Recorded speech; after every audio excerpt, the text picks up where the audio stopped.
Selamat pagi Indonesia. Anda menyaksikan seputar Bali terkini pukul 9 WITA bersama saya Dayu Surya.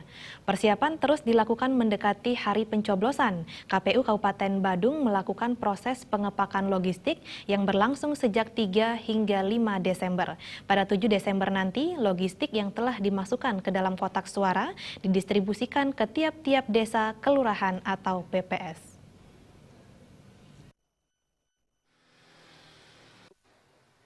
Menjelang hari H Pilkada, KPU Kabupaten Badung melakukan proses pengepakan logistik yang berlangsung dari tanggal 3 hingga 5 Desember.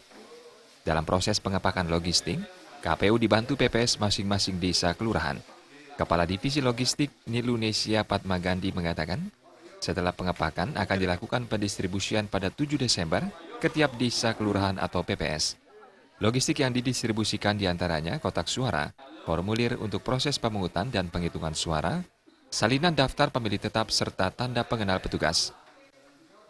Jadi kita rencana pelaksanaan packing ini dari kemarin tanggal 3 hingga nanti tanggal 5 Desember.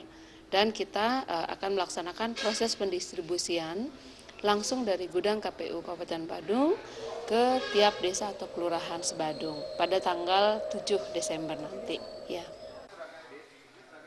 Surat suara yang dikirim ke masing-masing PPS menyesuaikan dengan jumlah DPT per TPS, ditambah 2,5% dari jumlah DPT per TPS. KPU Badung sudah berkoordinasi dengan Polres Badung dan Polresta Kota Denpasar terkait pengamanan pendistribusian logistik dari kantor KPU sampai desa kelurahan dan TPS.